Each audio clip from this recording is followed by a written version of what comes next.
Estamos una vez más con el ingeniero Benicio Simula, de actuación en el Chaco. Ha sido ministro, ha sido asesor.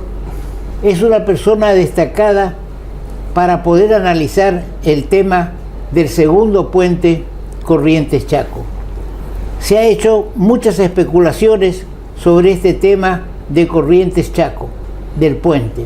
Incluso tenemos, y ponemos a consideración una vez más de ustedes, que en oportunidad de que el actual gobernador del Chaco era jefe de gabinete de ministros del gobierno de la nación, se firmó un acuerdo vinculado, y lo tenemos en imagen, un acuerdo entre el gobernador de Corrientes, que en esos momentos era Ricardo Colombi, el vicegobernador del Chaco, a cargo del Poder Ejecutivo, porque el gobernador estaba de jefe de gabinete de ministros, y también el director de Vialidad, es decir, 4 firmas de un documento donde se hablaba de pocos meses para poner en funcionamiento el tema del segundo puente, pero que tiene una particularidad que hemos logrado o nos han hecho llegar hace mucho tiempo ya, porque de esto hace varios años, que el convenio ese que se celebró y que se firmó no tiene fecha. ¿Hasta qué punto llega la irresponsabilidad de los que estaban sentados ahí, que firman un acuerdo, cualquiera sea, para declarar feriado el día 15 o el 22, o para hacer el segundo puente, y no le ponen fecha a lo que firman? ¿Qué valor tiene ese documento? Ninguno, porque no tiene firma. Y ahora empezó a moverse, digamos, sospechosamente a días de las elecciones, empezó a moverse otra vez el tema del segundo puente, y se habla de un crédito del Banco Interamericano de Desarrollo de millones de dólares como destinados al puente. Pero el tema no es tan así, y vamos a pedirle, tenemos a la vista una publicación del Banco Interamericano de hace 48 horas que habla del programa de mejora de la conectividad Chaco-Corrientes, nuevo puente sobre el río Paraná. Y vamos a escucharlo a nuestro invitado, que nos honra, al ingeniero Benicio Simula. Bienvenido, Benicio, una vez más a este programa. Gracias por invitarme, muchas gracias. Bien. ¿Cómo ves la situación ahora que salió esta publicación del Banco Interamericano de Desarrollo? Y también el Chaco hace una convocatoria a analizar la cuestión ambiental, y hay una cuestión que es lo único que voy a señalar, y después lo escuchamos al ingeniero, que dice que la cuestión ambiental en la conexión Chaco-Corrientes, la cuestión ambiental desde la ruta 11 al río, y también en la ciudad de Resistencia como consecuencia del segundo puente. Ahora, se aclara bien en esto que publica el BID, que el puente no va a pasar por la ciudad de Resistencia. Los accesos de este previsto segundo puente no tocan Resistencia. Entonces, ¿por qué el Chaco llama a analizar la influencia en el ambiente en la ciudad de Resistencia de este segundo puente, si no pasa por el puente, por ahí, o pasa por ahí el puente? Sí, el puente, para que nos ubiquemos, va a estar emplazado aproximadamente a 8 kilómetros al sur del actual puente. Para el caso de Corrientes va a estar el acceso emplazado al sur del barrio Santa Catalina, digamos que sería límite sur de la ciudad. Y para que nos ubiquemos, ese acceso estaría ubicado entre el control policial yendo hacia el Riachuelo y el puente del Riachuelo. Y lo mismo pasa con la ciudad de Resistencia, va a ser, digamos, el límite sur de la ciudad. La idea es que precisamente se limite ahí el crecimiento de Resistencia por cuestiones vinculadas a hacer una planicie inundable. En lo que usted ha mencionado respecto al préstamo del Banco Interamericano de Desarrollo, yo reitero lo que señalé en la última emisión que estuve con usted, que esto es un preacuerdo inicial, todavía falta un largo camino por recorrer. El BID va a mirar todo, entre ellos el presupuesto, a ver si no hay algunos dólares más ahí de lo que corresponde. Por empezar, va a analizar la cuestión técnica, si es la más adecuada, y obviamente va a analizar la cuestión ambiental. Dicho esto, una vez que analiza toda esta cuestión, hay que adecuar el pliego de bases y condiciones a lo que establece el BID, porque cada organismo internacional que otorga un crédito tiene su propio paquete de exigencia. No es igual el Banco Mundial, que el BID, que el Fomplata, o entre otros organismos multilaterales. O sea que hay que adecuar ese pliego. Y ahí recién habría que hacer la audiencia pública, cuando eso esté establecido. Por lo tanto, lo del Chaco tiene un tufillo muy político. La verdad que me parece además una altísima desconsideración, porque si estamos hablando de un puente Chaco-Corriente, esa audiencia pública debiera ser encarada por ambas provincias. Por eso digo que la mecánica va a cambiar a partir del 10 de diciembre. La relación entre el gobernador de Corrientes y el que va a asumir en el Chaco el arquitecto Esdero es muy buena. Yo espero que se pueda restablecer la JUDIPRO, que es la Junta de Dirección de Proyectos que se creó hace más de 20 años atrás para precisamente encarar este proyecto. Y creo que si las dos provincias trabajan en forma conjunta, vamos a tener una dinámica diferente a la que tenemos hoy, porque la verdad que el gobernador del Chaco se movió como que Corrientes no existiera. Nunca invitó a los funcionarios de Corrientes. Yo ya mencioné que en su momento, inclusive en la primer gestión de Capitanich, el ministro de Obras Públicas del Chaco de ese momento, Yudí, ni le atendía el teléfono al ministro de Obras Públicas de Corrientes, que era el doctor Farcioni, por todos conocido, y esto obviamente hizo que se atrasara muchísimo la construcción de esta obra. Yo insisto, si hubiesen trabajado en forma conjunta como corresponde a ambas provincias, y me parece que hoy el puente estaría en otra etapa y no todavía en un proceso de consideración como bien lo establece el Banco Interamericano de Desarrollo. Bien, veamos qué dice el Banco Interamericano de Desarrollo en este anuncio que vinculado con programa de mejora de la conectividad Chaco-Corrientes, como señala el ingeniero, es de ambas provincias, no es un tema únicamente del Chaco o dirigida al electorado del Chaco. Este llamado, este llamado a la precalificación se emite ad referéndum de la aprobación y firma del contrato de préstamo entre el prestatario, o sea, el gobierno nacional o los gobiernos provinciales conjuntos, y el Banco Interamericano de Desarrollo. Quiere decir que hasta el día de hoy, porque esta publicación del diario Litoral es de hace 48 horas, hace 2 días, no hay nada firmado hasta el momento. Los préstamos internacionales tienen que ser suscriptos por el ministro de Economía de la Nación, y eso no está todavía cerrado. Entonces, insisto, acá es armar un humo, una expectativa que no es tal, que yo creo que se va a hacer la obra, pero no que mañana vamos a empezar. Acá hay que cumplir varias etapas, entre ellos establecer la garantía del repago. O sea, estos bancos, una vez que otorgan el crédito para obra de estas características, no hay revisión después revisión de las condiciones de pago. O sea, si van a poner X cantidad de plata, tiene que quedar perfectamente establecido cómo se va a devolver ese recurso. Es más, yo esto quiero advertir una cosa. Lamentablemente no tenemos este precontrato suscrito entre la Nación y el Banco Interamericano de Desarrollo. A mí me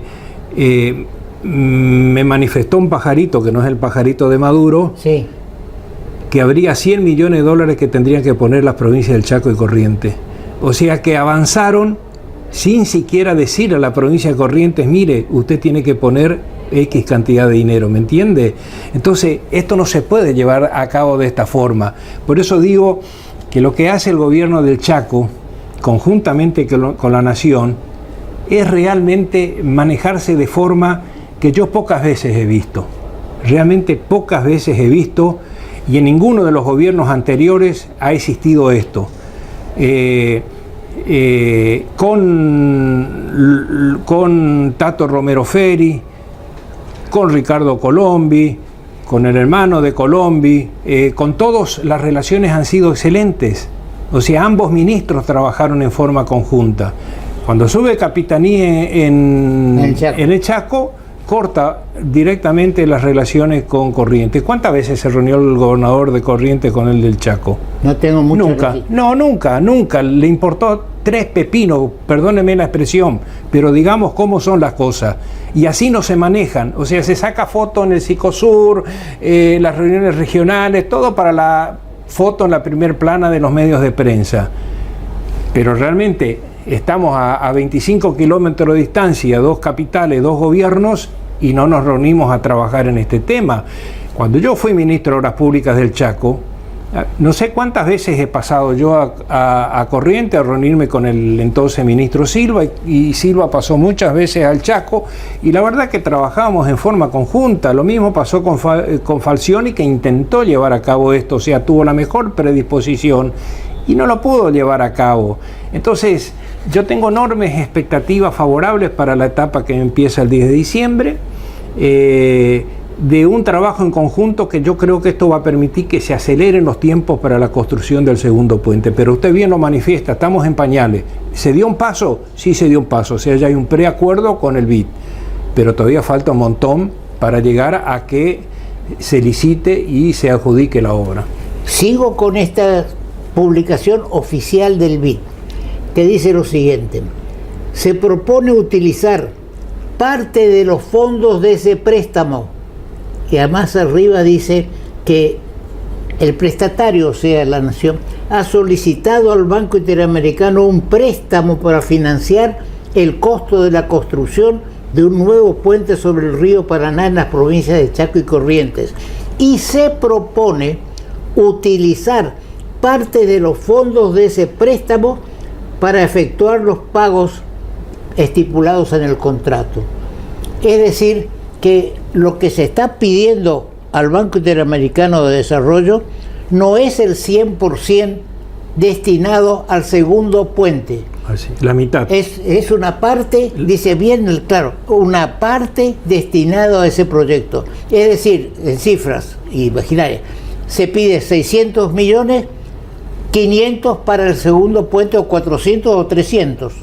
Ahora, sigo, si me permitís, Benicio. Se dice más adelante, se hace un programa, se propone preclasificar contratistas para que presenten sus antecedentes. Y se destaca que el puente la conexión debe evitar la circulación del tránsito de media y larga distancia a través de los núcleos urbanos. Condición del BID. Entonces, y no es más que una medida,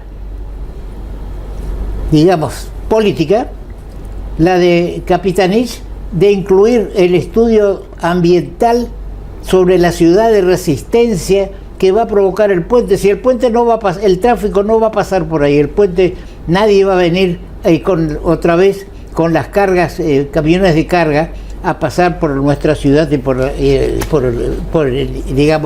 resistencia. Sí, una aclaración: la legislación tanto del Chaco como Corrientes obliga a llevar a cabo estos tipos de audiencia. Sí.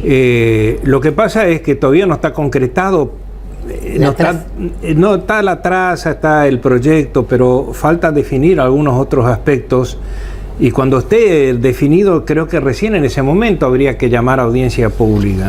Sí. Acá dice, después hablamos de fecha, la presentación para la precalificación es el 29 de febrero de 2024, y según lo previsto, el llamado a la licitación se emitirán en abril de 2024. Es decir, que en el 2024 recién se pondría en marcha el proceso licitatorio, después de clasificadas las empresas que podrán participar, que tienen antecedentes suficientes. Y de ahí tendremos, ¿cuánto? ¿5 o 6 años, Benicio? Y depende cómo estén las condiciones del río en la etapa previa de fundación. pero hay que calcular entre 4 o 5 años, ¿sí? Aproximadamente. La verdad que hemos perdido esta bajante de estos 2 años anteriores, hubiese sido otro el panorama. Si la corriente del Niño dura lo que se supone que puede durar, vamos a tener que estar empezando a hacer la obra con el Río Alto. Durante el gobierno de Corrientes de Tato Romero Félix y el gobierno del Chaco consiguió la ley ratificatoria de acuerdos que se habían celebrado precisamente para este y otras obras.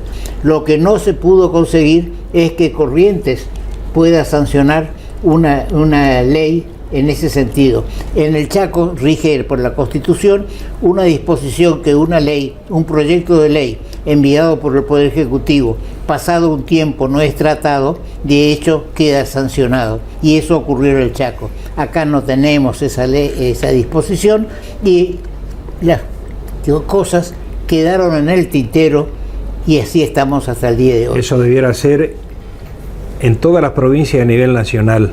Sí. Para que los legisladores no chicaneen. O sea, si el Ejecutivo manda un proyecto de ley, trátenlo, por sí o por no, pero no pueden tener cajoneado. ¿Cuántas leyes existen a nivel nacional que el Congreso no los trata? ¿Por qué? Porque el que maneja cierta, en la Cámara cierto sector, recibe la instrucción o no tiene gana, y por ejemplo la ley de alquileres. 2 años estuvo sin ser tratada. O sea, si alguien manda el Ejecutivo un proyecto de ley, después de un tiempo tiene que quedar automáticamente sancionada. Yo en eso entiendo.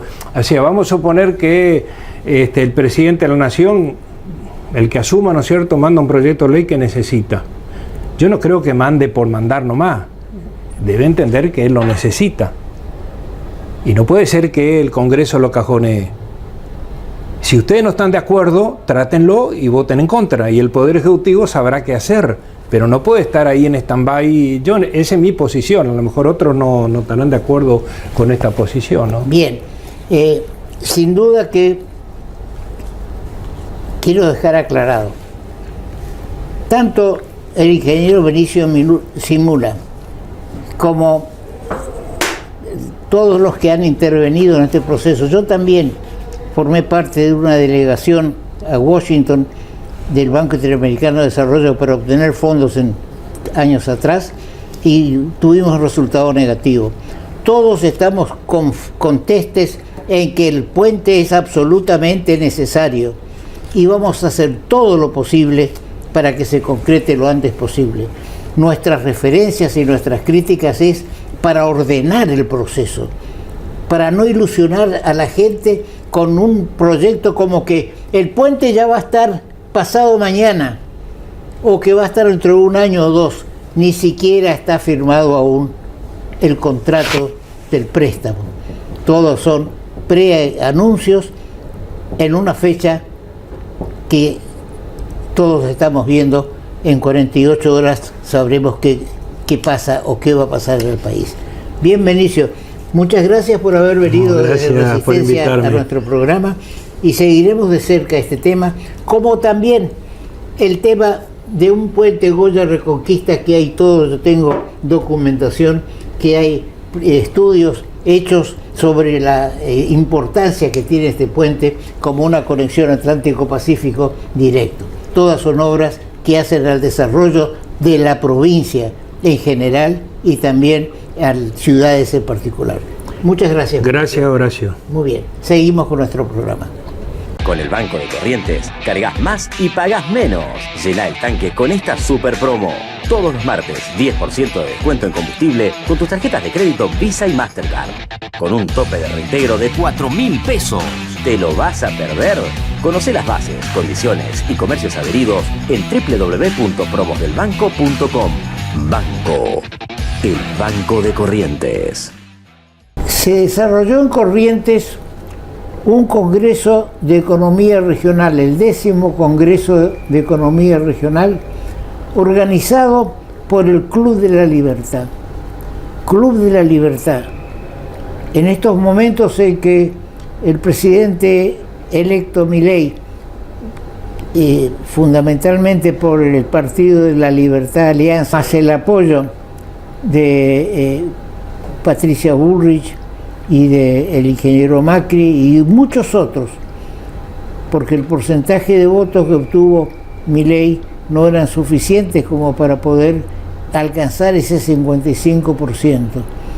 Lo alcanzó con el apoyo de PRO, de Macri, de Patricia y de muchos más cansados de lo que estaba ocurriendo y la necesidad de un cambio. Pero me estoy yendo del tema principal. Queremos saber qué es esto del Club de la Libertad. Por eso lo invitamos al presidente Alberto Medina Méndez. Bienvenido, Alberto, a nuestro programa. Muchísimas gracias, doctor. ¿Cómo se organiza el Club de la Libertad? ¿Cómo es?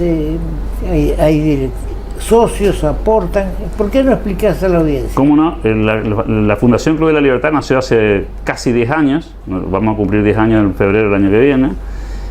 Y un grupo de amigos que nos juntábamos a conversar sobre la política, decidimos institucionalizarnos y convertir ese grupo de amigos en una fundación. Básicamente para difundir las ideas de la libertad. En ese tiempo, estamos hablando del 2014, todavía era todo muy incipiente, la discusión liberal era casi políticamente incorrecta por las experiencias políticas que tuvo Argentina, y organizamos esta fundación con un directorio que lo conduce. Son 7 personas que están en ese directorio hace casi 10 años. Con una organización sin fines de lucro, digamos, ahí no hay remuneraciones, ni los directores, ni los voluntarios, que lo que hacemos básicamente es poner nuestro tiempo. Estamos todos dedicados a la actividad privada, y esto lo hacemos como una tarea complementaria, y lo que hacemos básicamente ahí es incorporar al debate. Lo hemos tenido a usted, doctor, en varias ocasiones allí, sí, conversando con nosotros. Lo que hacemos son este tipo de congresos, debates, homenajes, reuniones, desayunos de coyuntura. Analizamos la situación política de Argentina, inclusive mucho de lo que pasa fuera del país. Y desde Corrientes, humildemente, hemos tratado de contribuir a lo que nosotros le llamamos la batalla cultural. Nosotros entendemos que no existe posibilidad de cambio si la gente no cambia. Es decir, si la gente no cambia su modo de pensar, ¿no? Si la gente no sabe qué es el cambio, si no se le explica y se le hace conocer. Días pasados, caminando por la galería para salir en Junín, se arrimó una señora que con un carrito me reconoció y elogió que la forma de manejar el programa los ilustra y les hace ver cuál es la realidad. Ahora, en eso estamos, y ese es el objetivo de este programa. Las provincias también existen. Por supuesto que dentro de este esquema estamos de acuerdo con los fundamentos, los hechos del Club de la Libertad. Y le vamos a pedir ahora públicamente al presidente que nos asocie al Club de la Libertad. Con todo gusto, doctor. Bien, hubo un congreso de economía regional que hablaba también de la transforma del Estado. Ese fue el tema central. El tema central. Podemos adelantar que hubo disertantes de Buenos Aires, del país, y también 2 o 3 disertantes del exterior. Es un mérito del Club de la Libertad, de la organización de este seminario, poder tomar contacto con estos dirigentes, con estas personas que sin duda marcan un rumbo en el país y en los países que ellos habitan.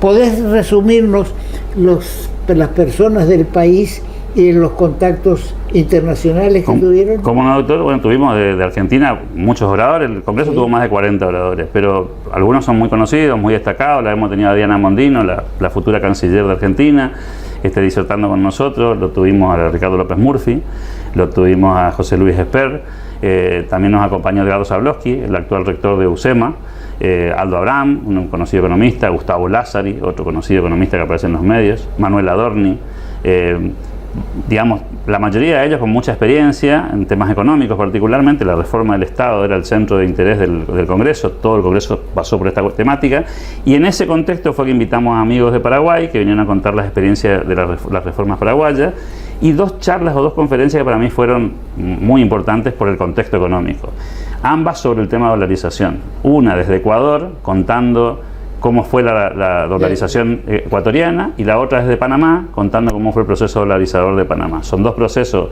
que ya tienen más de 20 años, que han sido exitosos en términos de resolver el tema inflacionario y que contaron, digamos, los pormenores del proceso paso a paso, que mucha gente hoy, por supuesto, en Argentina no tiene mucha claridad respecto a cómo puede ser eventualmente, ¿no? Bien, toquemos el tema de la dolarización. Hay gente que, por falta de información, yo no soy un experto en el tema, cree que si tiene 100 pesos hoy en su cartera, mañana le van a dar $100. Y yo creo que, con mis escasos conocimientos, que no es así, que hay un proceso. ¿Cómo explicaron estos disertantes, o cómo lo entendés vos, al tema de la dolarización? En términos como para que sencillos. Esa señora que me paró en la galería pueda también entenderlo. Lo primero, importante, lo que usted dice, doctor, no es un reemplazo de si tenés 100 pesos, tenés $100, no funciona así.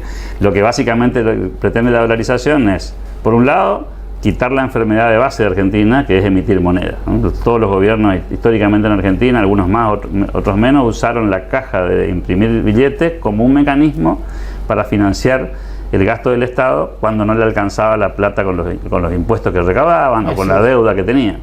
La idea de la dolarización en Argentina es terminar ese círculo vicioso de imprimir. ¿Qué hizo Ecuador? ¿Qué hizo Panamá?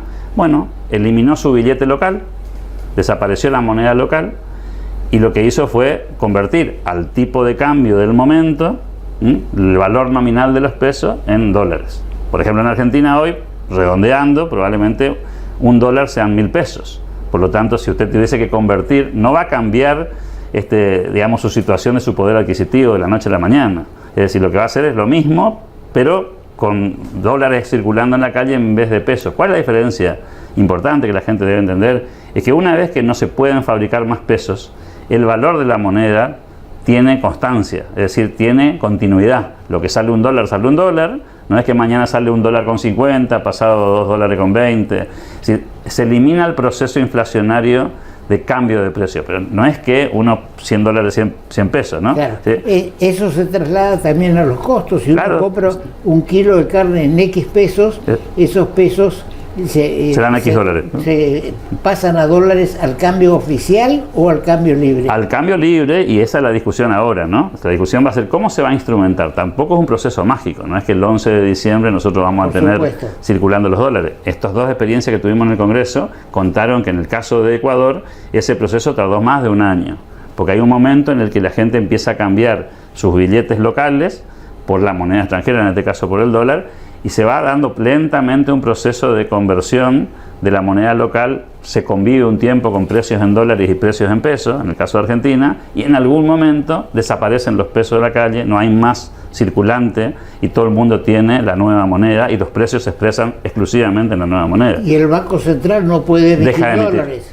Claro, como no tiene la potestad, porque una moneda sobre la cual no tiene control, la emite la Reserva Federal en los Estados Unidos, entonces no tiene control sobre la emisión monetaria, y ahí es donde usted, como pasa en su casa, se arregla con lo que tiene, con lo que le alcanza, digamos, ¿sí? Hoy en día también los hogares tienen que acostumbrarse, aún con el peso, de que no se puede gastar más de lo que se recauda, es decir, si el sueldo es de 100.000 pesos, no se pueden gastar 120. Y si es 50.000 pesos, tampoco se puede gastar 70. ¿Por qué?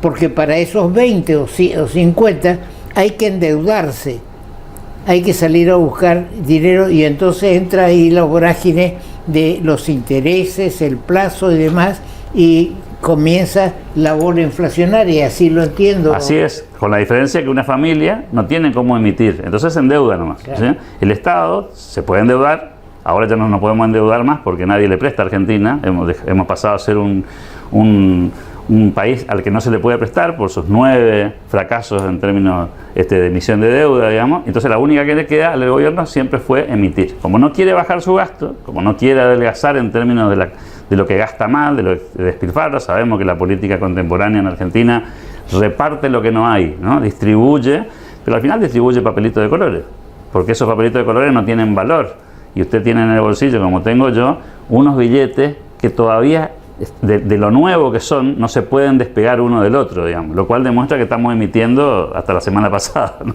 En programas anteriores, hace 2 o 3 programas, comenté y puse a consideración de la audiencia que fui a retirar X cantidad de pesos del cajero automático y todos los billetes eran numeración corrida. Exacto. Lo pusimos en pantalla. Es decir, que salieron del Banco Central, entraron al Banco de Corrientes y de ahí ya directamente ni siquiera se los puso en circulación.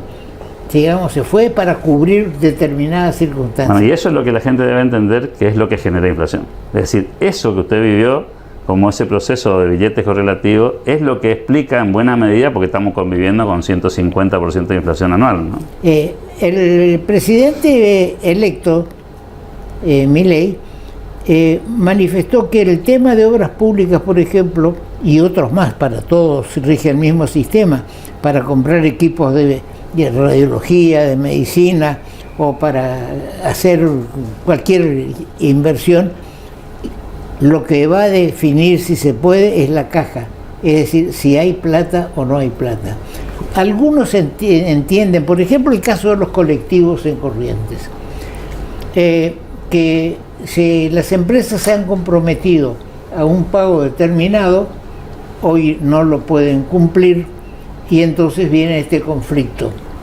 Ahora, parecería, y esto va al fondo de la cuestión, digamos, de los puntos que señala Milei, de que el Estado no puede salir a solucionarle el problema a la empresa que está esperando que el gobierno provincial, nacional, municipal, alguien venga y les traiga la plata para poder cubrir con sus empleados. Es decir, que el esquema, sí, corregime, el esquema que quiere establecer el presidente electo y los que lo acompañan es que si la empresa no tiene fondos recaudados como para pagar los aumentos, y no pagará los aumentos, pero en mi criterio ahí tendría que entrar el Estado a quitar la concesión de los transportes, porque no podemos seguir así, porque si hacemos un arqueo de caja, y me salgo un poquito del tema de la Club de la Libertad, si hacemos un arqueo de caja serio, controlado, no la declaración que se hace a la DGI, de dónde van los fondos que recaudan las empresas de transporte, en este caso, o cualquier otra empresa que viene a pedir subsidio del Estado, a ver a dónde fue ese dinero que entró, si no se está utilizando en otras provincias, con otros servicios, o en inversiones en ganadería o en lo que fuera. Yo tengo una triste experiencia personal que no me canso de lamentarme o de felicitarme. Estuve en el mundo empresario, pero mis empresas, porque mi dedicación a la política y a la función pública, se fueron desatendidas, y como desatendidas quebraron. Pero no vine a pedirle al Estado que me dé plata para poder salir. Tuve que bajar las cortinas y quedarme viviendo de mi jubilación. Y ese es el punto, en ¿no? cierto modo habla de que mi paso por la función pública tuvo un rasgo de honestidad, porque nadie que está en la función pública deja que sus empresas se quiebren y no va a ayudarlas. Pero volvamos al tema. Me gustaría agregar ahí, doctor Unig, en línea con lo que usted dice, que suscribo 100%, sí. El problema que tiene Argentina con el tema de los subsidios es que subsidia la oferta y no la demanda, que es lo que dice el presidente electo, ¿no? No hay que subsidiar a las empresas, hay que subsidiar, en este caso, a los pasajeros, que no es lo mismo. Si usted no le tiene que dar dinero a la empresa para que preste el servicio, usted le tiene que dar dinero, en todo caso, si quiere subsidiar, al que consume el servicio, para que el que consume el servicio elija a quién financiar. Y eso genera un círculo de competitividad, de esfuerzo de mercado. Sería otra la historia, digo, si no hubiera, por ejemplo, en el transporte, áreas reservadas para una sola línea, que es la única que puede explotar eso, y entonces se convierte en una especie de coto de caza, ese tramo, esa traza, y si los pasajeros pudiesen elegir digamos, con ese subsidio que le da el Estado si se suben a esta o a la otra, digamos. Claro. Y el subsidio del Estado, yo lo entiendo, con el ordenamiento de las finanzas públicas, donde se podrá, una vez que se pongan las cosas en orden, aumentar los sueldos para que puedan hacer uso de esa opción de servicio. Fija, yendo otra vez de un tema que es candente, porque podemos hablar de los discursos, la dolarización del Club de la Libertad o de mis empresas o lo que fuera, pero hay una cuestión caliente. Hace 6 días que no hay servicio de transportes urbano en la ciudad. Entonces, ¿qué se está esperando? ¿Que el Estado vaya a solucionar? Con eso como se ha especula. Ocurrido siempre. Bueno, ese es el hábito argentino. El hábito argentino, exactamente, donde muchas veces se habló de una coordinación entre empresas y gremios para crear conflictos para que venga el Estado a solucionarlo. Ese concepto terminó. Las empresas se tienen que arreglar con sus finanzas. Si un negocio les va mal, como me fue a mí, bajé la cortina. Si el servicio urbano de pasajeros en la ciudad de Corrientes no rinde lo suficiente para pagar los sueldos y todo, reparación de vehículos, consumo, combustible, etcétera, y hay que dedicarse a otra cosa. Pero no hay que crear el conflicto que están viviendo 150.000 habitantes en este momento, porque el negocio, o no sé, la plata, ¿dónde fue? Y tomar de Y me hago cargo de esos señores concesionarios del servicio, me hago cargo de lo que digo.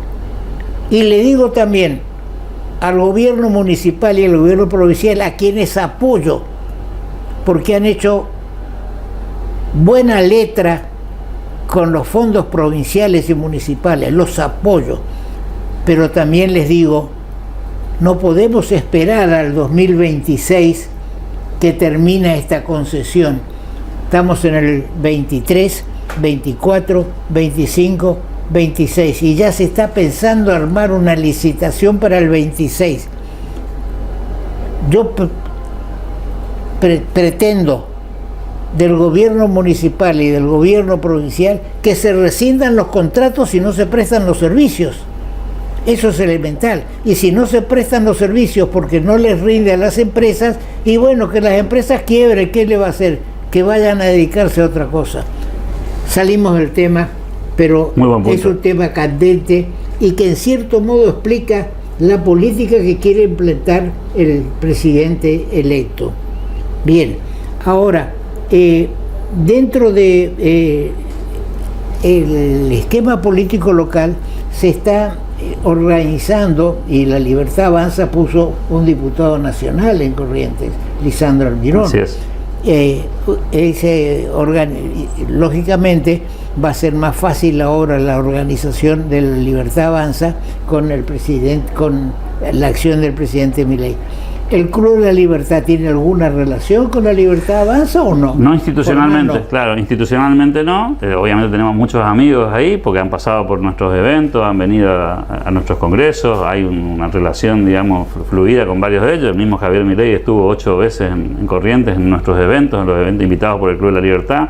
Anoche nos recordábamos con algunos amigos eventos muy pequeños donde había 15 o 20 personas y lo teníamos al que hoy es presidente electo dando una charla académica a unos pocos jóvenes que eran los pocos interesados que había en aquellos años en estos temas, ¿no?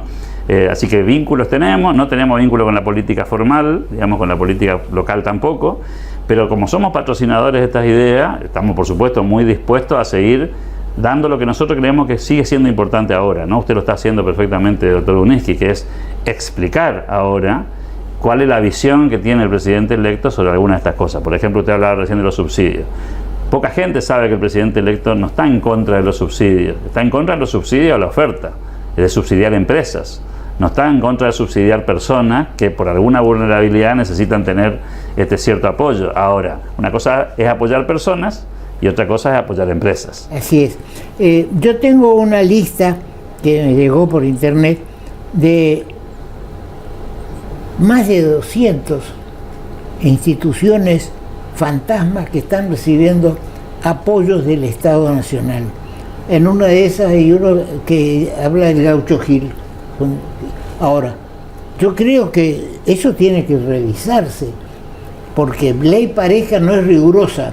Si estamos sufriendo el paro de los colectivos porque no le pagan algo que firmaron, porque no es algo que se le antojó, un contrato, sino que se ha firmado un convenio en octubre o en noviembre que para ahora se iba a pagar tanto, y ahora resulta que no se paga, porque se hace subliminalmente, se dice que la solución es del Estado, provincial, municipal, nacional, que recibieron ya la plata nacional los últimos extentores del gobierno de Fernández y de Massa. Entonces aumentan los sueldos 19%, 15%, hacen todo como una despedida nefasta. Triunfal. Bien. La última, Alberto, en el tema de reforma del Estado, ¿a qué conclusión o a qué análisis llegaron? Para hacerlo muy breve, la gran conclusión me parece es que la reforma del Estado es posible, que hay muchas áreas, usted mencionó algunas, sobre las que se puede trabajar para que el Estado sea más eficiente, para que sea más razonable en términos del gasto, para que se pueda bajar impuestos, para que se pueda eventualmente disminuir la inflación con la dolarización o eventualmente con una constricción del gasto. Todo eso es posible. Durante los 2 días del Congreso escuchamos un montón de expositores analizando temas específicos de la reforma de la educación, de la reforma judicial, de la reforma impositiva, de la reforma del tamaño del Estado. Cada uno de ellos fue contándonos aspectos específicos y la conclusión es que es posible hacer la reforma del Estado, que por supuesto que falta voluntad política, que no va a ser fácil, que va a haber costos traumáticos en el proceso sin ningún lugar a duda, ¿sí? Y vamos a tener que los argentinos acostumbrarnos a convivir con una dinámica distinta a la que ya conocimos hasta acá, pero que el final de ese proceso es un Estado más razonable, que permita que los ciudadanos construyan su propio destino y no que el Estado sea el que distribuye recursos discrecionalmente, en forma muy opaca en la mayoría de las veces, sin transparencia, para que a algunos amigos les vaya un poco mejor. Ese circuito nos trajo hasta acá, ¿no? Nefasto, y creo que la gran conclusión del Congreso es que eso es posible hacer, que si hay voluntad política se puede, que las herramientas técnicas están y que por supuesto es un país federal, tendrán que acompañar los municipios, tendrán que acompañar los gobiernos provinciales, no lo va a hacer una sola persona este cambio, sino que depende en buena medida que los argentinos estemos convencidos que hay que darle una vuelta de página a esto, ¿no? Que toda esta fiesta que hemos vivido durante tantos años de despilfarro y de dinero, digamos, utilizado con poco criterio, debe cambiar, sobre todo por los más pobres, porque los más vulnerables son los que no tienen defensa contra la inflación. La gente que está en la clase media, la gente que trabaja en su actividad independiente, profesional, comercial, siempre tiene una manera de acomodar de alguna forma sus ingresos. Los más pobres no tienen cómo actualizar sus ingresos. Ellos todos los días viven el día a día y cuando se le corre el arco, quedan absolutamente descalzados. Por esa gente, que es más del 40% de la ciudadanía hoy en Argentina, es que hay que hacer las reformas. Sí, yo lo escuché durante toda la campaña a Milei hablar de la casta política y la casta sindical, porque cualquiera sabe que los secretarios de los sindicatos viven mejor que los afiliados al sindicato. Yo otra vez salgo con mis 90 años a lo que yo hice. Yo fui 2 veces electo diputado provincial. Tenía 3 personas, Horacio Calvi, lo recuerdo, era uno de ellos en la primera, que con ellos yo trabajaba. Yo iba a las sesiones. No me hago el artículo y sí, tengo 90 años, tengo derecho a ver mi vida entera. Ahora, mis colegas, por decir legisladores, van a todas las sesiones del Congreso o de la legislatura o de los consejos deliberantes. Algunos. Tienen alguna prebenda más Fíjense que hoy sale en el diario El Litoral el caso de una vendedora de Goya que vende, pollos destrozados y demás. Se llama Josefa Benítez, pongamos. Y resulta que estaba cobrando una subvención por no tener trabajo y tener un hijo de 6 o 9 años. Resulta que en septiembre se le corta esa ayuda del Estado bien hecha. Entonces se preocupa y le dicen que no, usted está cobrando sueldo de maestra en la legislatura de Buenos Aires. Ahí aparece Chocolate Rigó. Y ella dice, yo no soy, ni siquiera terminé el secundario y me están quitando mi asignación universal porque me crearon una ficha y una designación en la legislatura de Buenos Aires. Falsa, por supuesto. Falsa, que nunca vio un peso, pero que Chocolate Rigó, hombre de Massa. ¿Quién era Massa? Era el ministro de Economía, presidente del gobierno que se está yendo. Chocolate Rigó, íntimo amigo o socio de Massa. Entonces, ahora dice que una vez estuvo paseando en Mar del Plata y tuvo necesidad de un trámite y dejó sus datos personales, y entonces de ahí sacaron los datos personales de esta vendedora de pollos trozados sin el secundario terminado, que figura como maestra designada en la legislatura de Buenos Aires, de provincia. Quiere decir que no hay necesidad de demostrar el título de maestra, no hay nada. Hay cuestión de arreglar con el chocolate amargo de Rigó. Bien, Alberto, tus palabras finales a este largo diálogo necesario. Y te pido que transmitas a los miembros del Club de la Libertad que este programa está abierto para desarrollar todas estas ideas. Por tu intermedio o por otros, he visto que Caíto Leconte, un dirigente político que tiene futuro, porque piensa muy bien y lo tenemos siempre en nuestro programa. Gracias, doctor Unigi, por la invitación, como siempre, por su gentileza. Sabemos que coinciden en muchas de estas ideas. Lo que viene en Argentina no va a ser sencillo.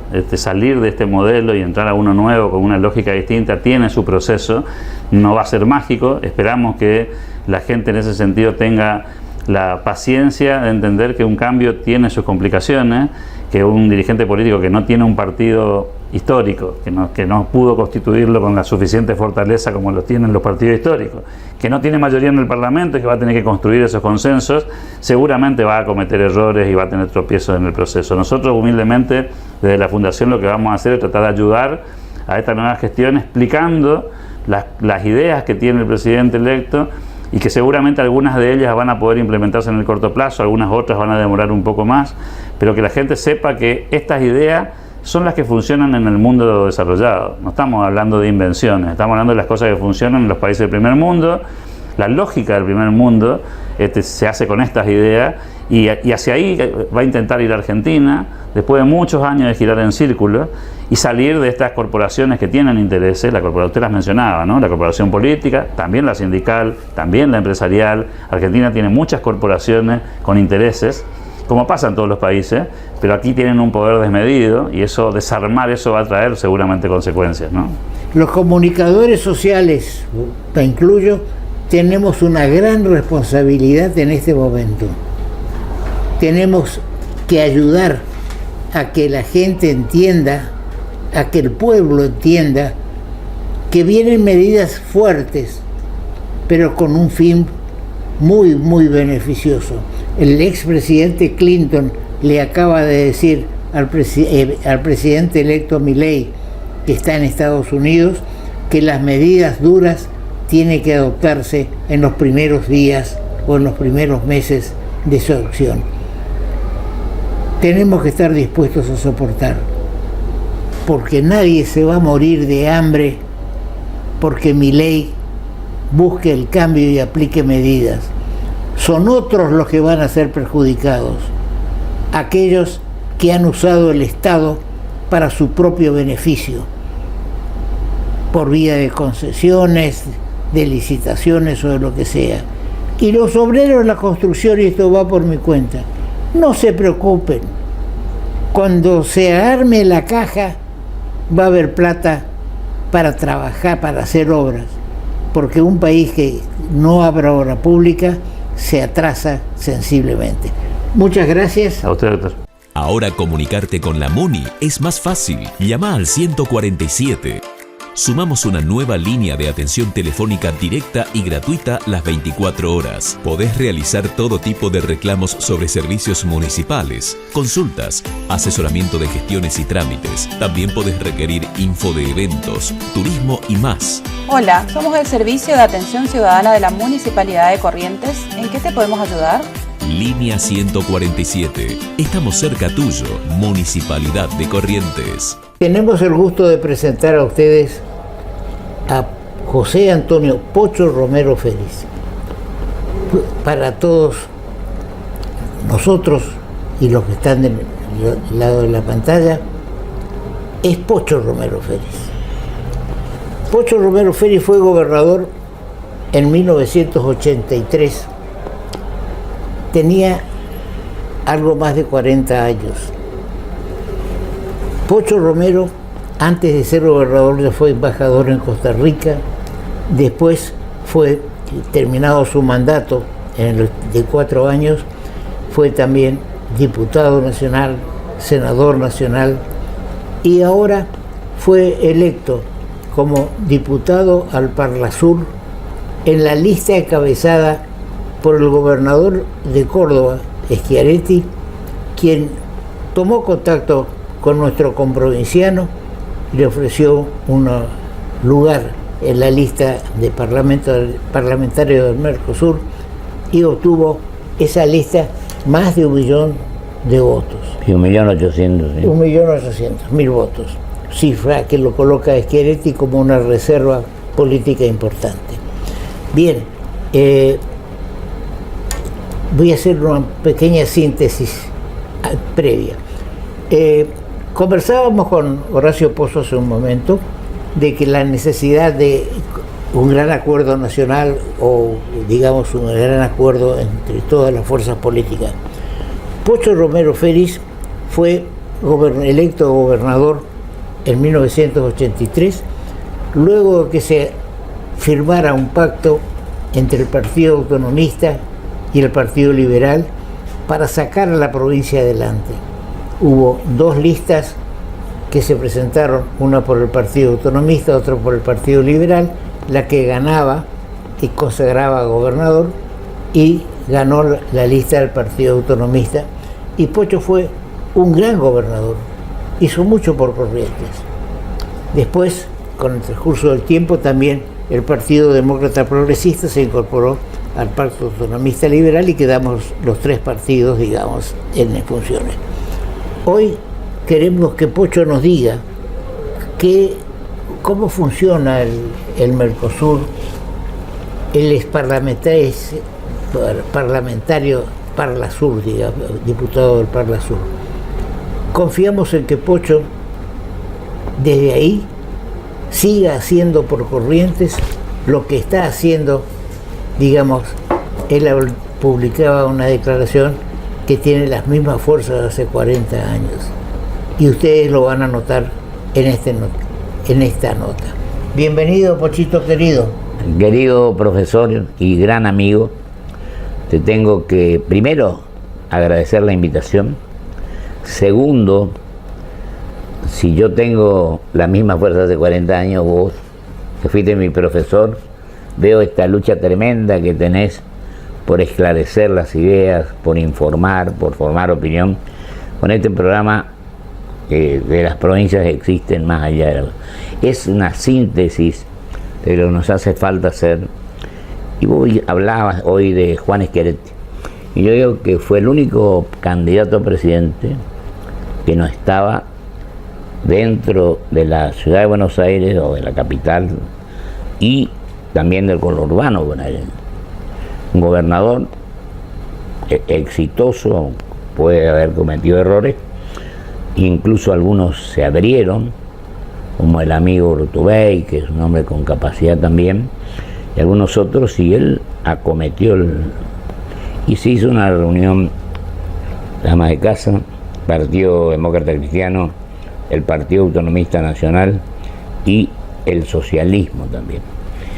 Y ahí se interpretó esto cabalmente y asumimos esta actitud, porque nuestro partido, que logró ser partido nacional porque tiene 6, 7 distritos, bueno, algún cuestionamiento hubo acá, pero me parece que me vale la pena mencionarlo porque ya se han expedido la justicia nacional, la provincial, la nacional, y fíjate que mi diploma lo firman los 3 camaristas, el doctor Alberto Aravía, el doctor Santiago Corcuera y el nuevo integrante, que es un doctor de Tucumán, del justicialismo, porque en realidad el tercer camarista hubiera sido el que hoy es secretario de Asuntos Judiciales, el doctor, que es una persona, yo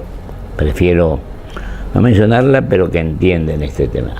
En definitiva, querido y gran amigo Toto, creo que mi compromiso va más allá de lo que uno puede hacer o no hacer. Y creo que el Parla Sur, yo encabecé la lista de 19 a nivel nacional, es decir, que podía votar cualquier lugar del país. Están los provinciales también, 1 por provincia y 19 del orden nacional, 43 en total. 1.800.000 votos se sacaron. Schiaretti, que estuvo brillante en los 2 debates, sí, más en el segundo de la Facultad de Derecho. En el otro algunos le criticaron porque habló mucho de cosas, pero bueno, habló de lo que hizo, no de lo que tenía que hacer. Bueno, y digo que sin duda nosotros cometimos esto, y él habló de que había que poner un opositor en el Banco Central, lo cual me parecía muy buena idea, de que había también que tratar de terminar con la grieta, tratar de buscar el entendimiento, que es lo que yo vengo planteando en mi programa hace mucho tiempo. Es decir, yo pienso que alguna vez los argentinos tenemos que formular algunas propuestas concretas, un proyecto de país que merezca ser vivido. No podemos ser los campeones de la improvisación como lo somos hasta ahora. Y yo digo esto porque a través del tiempo creo que nos hemos equivocado todos en muchas cosas. Entonces tenemos que hacer un examen de conciencia y decir, bueno, ¿qué podemos hacer de ahora en adelante? Por ejemplo, uno criticó que la señora de Massa me fuera a visitarme. Sí. Y mi respuesta, ¿sabe cuál fue? Si Mao Zedong resucitara, yo también hablaría con Mao Zedong. Yo creo que hablar con la gente no significa, pero al contrario, yo creo que lo que tenemos que hacer, por sobre todas las cosas, es dialogar y buscar soluciones. Y vos hablaste de la unidad nacional. Y yo en su momento, cuando la gobernación y la senaduría, hablamos, ¿te acordás?, de una nueva mayoría nacional. Que me acuerdo que mi señora, que Marley, me dijo, inscribíla en propiedad intelectual. Yo lo dejé, y mi amigo, sigue siendo mi gran amigo, Rosendo Fraga, que no me impide utilizar ese nombre, hizo la consultora, ¿no?, en la cual él se destaca fundamentalmente. Pues yo creo que tanto unidad nacional, nueva mayoría nacional, lo que tenemos que buscar que los argentinos nos entendamos más.